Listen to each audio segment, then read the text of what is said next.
you get back to Dallas, and what were your thoughts about Dallas, memories? Oh, obviously got some great memories here. You know, and I think more than anything else, the association with some of the people. But really, my time here in Dallas, I mean, I've really had very few times since I left. Of course, we had the Super Bowl. Fox was here a couple years ago. But when I was actually coaching, I mean, we were so bad there at first that it was just night and day trying to get this team ready. And I really didn't have any activity outside away from Valley Ranch. I took my assistant coaches over on the border, and we'd have a couple of beers on Friday afternoon, but other than that, then I did my TV show on Thursday night. That's only 2 times I even saw Rhonda. The other times, people have asked me, well, where'd you live? I said, well, 4 blocks from the complex. And so I really didn't get to see much of Dallas when I was here.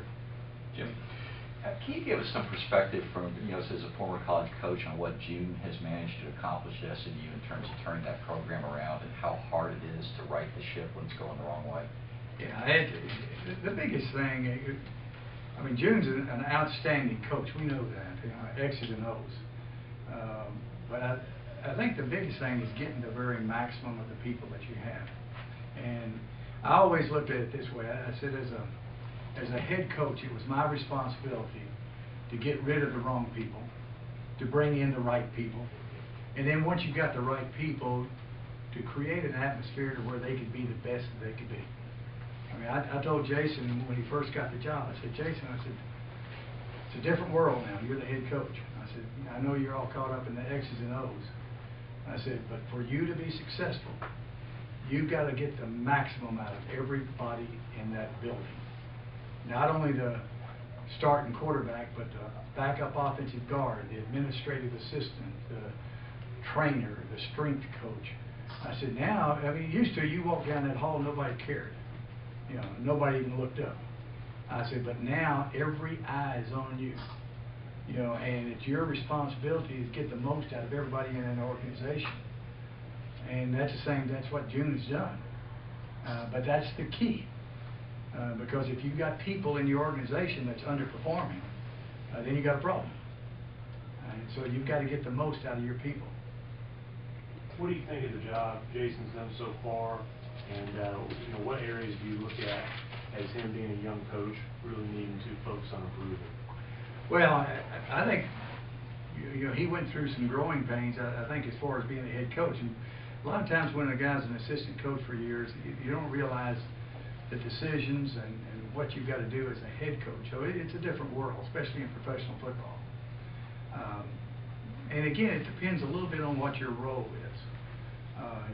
I've said for years the ideal way is for the head coach to be an overseer. That way he's got his hand in all phases of the game. And obviously, even if you call plays and you're the offensive coordinator, you got your hand in all phases, but not like if you're the overseer. I think that you can affect the momentum of the game by doing it that way. And of course, I say that, and yet two of my guys, have gone the other way, North Turner and Jason. But even Sean Payton, I think he was going to get away from the play calling a year ago after he had his leg injury. But I think Jason's growing, he's getting better, and that's what happens. The more you're in that job, the better prepared you're going to be. So, Coach, do new coaches start out as micromanagers and then progress into a more whole manager?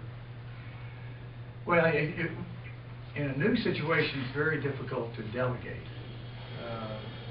because just everybody's own ego, you feel like you've got to be part of every decision. But as you get more comfortable with your people and you understand what they can do and what they can't do, then you can delegate more. Just to give you a perfect example, when we first came to the Cowboys, I went and I looked at the reports of all of our scouts. I wanted to have an evaluation of all of our scouts that are on the road, looking at players. Because some scouts, this guy's going to be all pro, he's going to be, all world, this guy here, and on and on. And I wanted to evaluate how many actually turned into All-Pros. And then some other scouts might say, this guy can't play, don't mess with him, he can. I wanted to get a gauge of when they talk to me, exactly, you know, is it going to be optimistic or is it going to be pessimistic or are they going to be right on target? So I did a little bit of a history check on all of our scouts before we ever went into the first draft. And so you knew not necessarily who to rely on, but you knew how to evaluate their conversation with you talking about players. And so I think it's the same thing as a head coach. You evaluate your assistant coaches, the people that you bring in, and it makes you a better head coach. You can make better decisions knowing that, knowing what kind of input you're getting in. You were known for having different rules for different players. So what kind of rules, how would you treat a player like Des Bryant? I think the biggest thing with any player is there's going to be guys. One stuck his head in a few minutes ago, Charles Haley. He wasn't ideal as San Francisco. I think, but the biggest thing on Charles was, I talked to the players there. I talked to the assistant coaches. They said he was passionate about the game. He was a smart guy, and he worked hard. Well, that right there made my decision as far as trading for him. Because if a guy's smart, if he will work hard, he's passionate about the game, I can sit down one-on-one and reason with him. And so you had to treat guys different. For instance, I could scream and holler at Michael Irvin when he got out of line in front of the team. But I couldn't scream and holler at Charles or Emmett in front of the team. Because, Charles would sew up, and go into a shell. So my counseling had to be one-on-one with him, and we had some great conversations one-on-one, and we had some flare-ups too. But we had, we had some great individual talks one-on-one, and he could handle that fine. He just didn't want me screaming at him in front of the other players. So you had to treat everybody differently. And I think that's the biggest thing is, if you're going to push the right buttons, if you're going to get the most out of everybody in your organization, then you got to treat them differently. You can't treat everybody the same because there's no two people alike. It takes different type of motivation for different type of individuals. So how would you assess Des? I think he's an extremely talented player that has underachieved, and he's got to get better. And I'm not too sure some of the off-the-field distractions hadn't taken away from his performance. I know he's had some injury problems, but sometimes that all goes hand in hand too. I think that sometimes attitude has a lot to do with whether a guy's hurt or not. And so everybody's waiting for him to show what he's capable of doing. And again, this is just me being an outsider, looking from afar. And so this is not privy information or anything.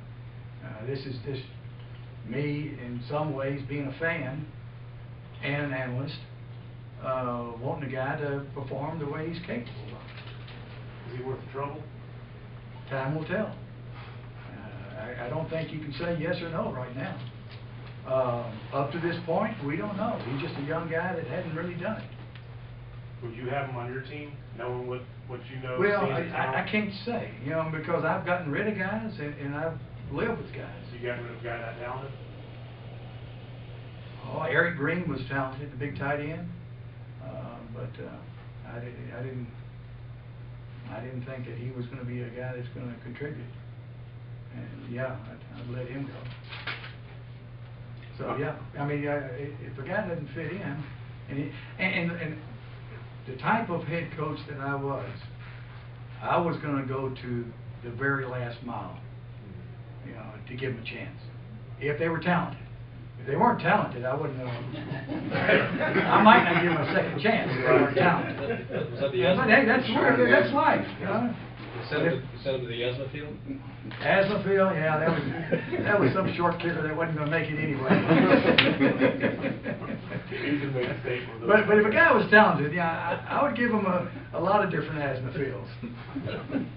You obviously played against SMU. Any memories of that or any other connections to SMU you have? Oh, please. Yeah, I mean, that was so long ago. You realize how old I am? That's a a long time playing against them, and then coaching against them too. No, they had some great programs back in the day, and it's good to see them coming back and being competitive again. Jimmy, what do they have to do to make it to the next level? What does SMU have to do? It's all about talent. I think they've got the attitude. I think they've got the right coach. You just got to get better players. I mean, Switcher will tell you, you know, when I was at Oklahoma State, you know, he dominated me, you know. But all of a sudden, I got real good by moving down to Miami. We were at an Orange Bowl function. Bobby Bowden and Switcher were standing there with me. And old Bobby in his old country drawl says, grabbed Switcher and says, "Hey, old buddy," he says, "you realize how many national championships this SOB cost us?" It's the only game we lost every year is to this Miami bunch.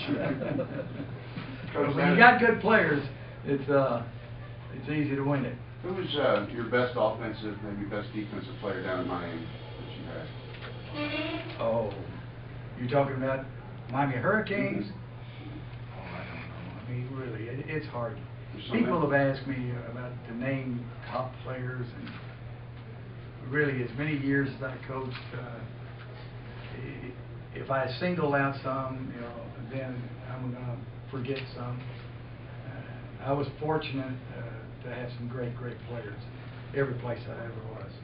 Do you sleep at night when you see the training camps nowadays, and considering the rough and tough camps you used to have, and now Yeah, it's, Belichick comes down fishing with me every off season.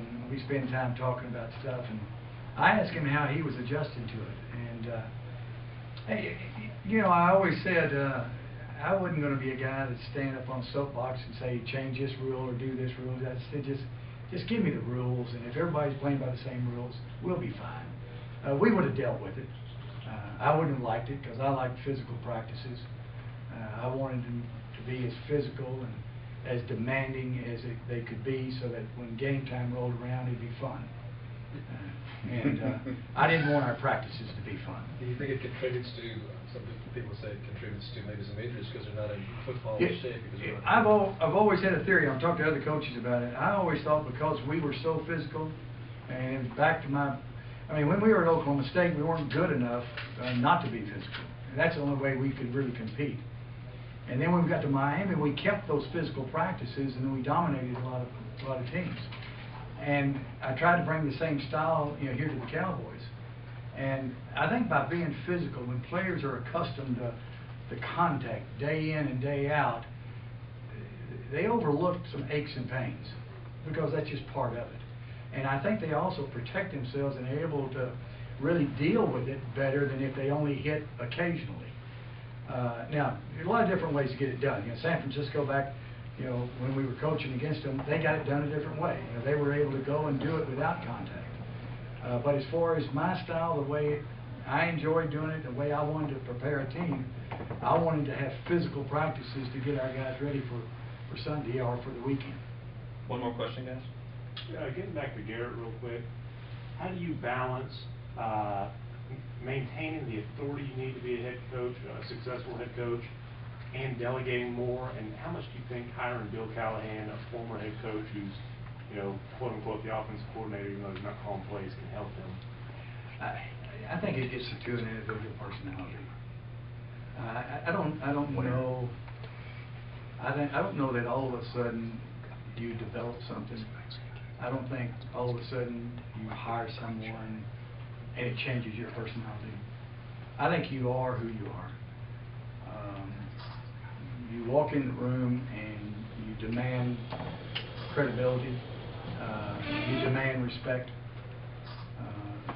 There's a little bit of tension there. There's a little bit of fear there. Or you walk in the room and nobody knows you're in the room. I think you are who you are. Thanks, guys. Appreciate it. I don't mind.